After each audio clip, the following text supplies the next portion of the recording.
Thank you for being here this morning. I've always felt that it is important to contribute to the community in which I live, whether through volunteerism or public service, which is a goal that I've strived to fulfill my entire adult life. My public service has included serving for 6 years in the House of Delegates, where I was elected to the leadership position of Majority Whip by my colleagues, serving for 4 years in the State Senate, and most recently serving on Governor McDonald's cabinet as the director of the Virginia Office of Government Affairs in Washington, D.C.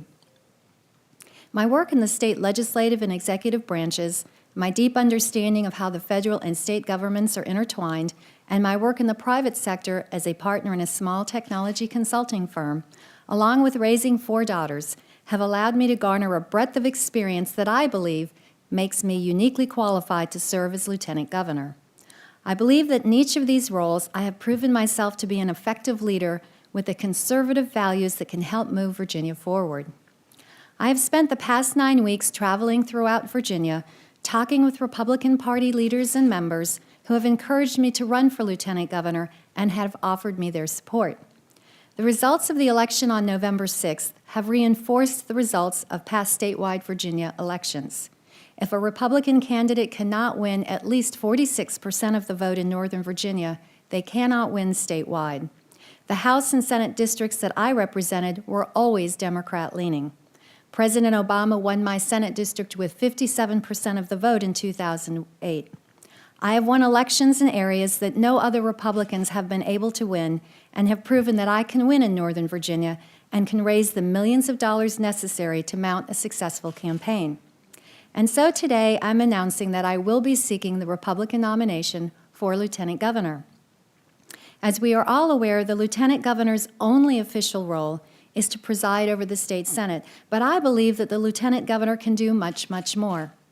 I will be a full-time Lieutenant Governor who will show the same leadership that I did while serving in the legislature and directing the Governor's Washington office by tackling the challenges that Virginians continue to face, working to move Virginia forward, and continuing the good work of Governor McDonald. Of course, Virginia is a very large and diverse commonwealth, and the challenges vary from region to region. But there are common threads that run throughout. Job growth and economic development continue to be the most important focus for most Virginians. As all states do, we have strived in Virginia to attract companies to the Commonwealth to create new jobs and have been successful in that endeavor. But we can do more. We are in a technology age, and that is where the jobs of the future lie. Having been a part of the Northern Virginia technology community for the past 15 years, my goal is to create a synergy between the Northern Virginia IT community and the rural areas which, through appropriate workforce training and telework, I believe can create many new jobs in regions where Virginians are suffering the highest unemployment. I had a 100% pro-business record in the Senate and will strive to continue my work in that area. This leads into how we educate our children in preparing them for future careers.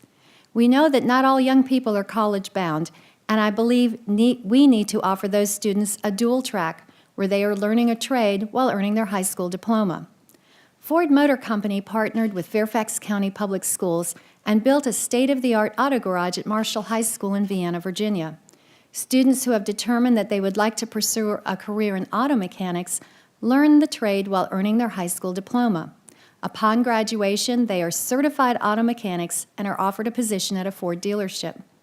The Falls Church Academy at Falls Church High School offers courses that lead to certifications in fire and emergency medical sciences, pharmacy technician, medical technician, and many other professions. Educational programs such as these need to be duplicated throughout the Commonwealth, so graduating high school seniors can move directly into jobs if they choose not to attend college. Transportation is an extremely important issue for those who live in the urban crescent, as traffic gridlock continues to worsen and worsen. While in the State Senate, I worked with a small group of my colleagues in Northern Virginia to frame what became House Bill 3202, creating a regional solution to address our transportation needs. Unfortunately, the governor's amendment rendered the bill unconstitutional, but I continue to believe that a regional approach is warranted as each region is unique. These are a few examples of how state government can help people and communities thrive. But at the end of the day, I believe that our basic conservative principles of self-determination, hard work, and personal responsibility are what ultimately result in success for each individual. Government should not stand in the way of small business creation and growth with burdensome taxes and regulations, as it is through a free market system that we thrive.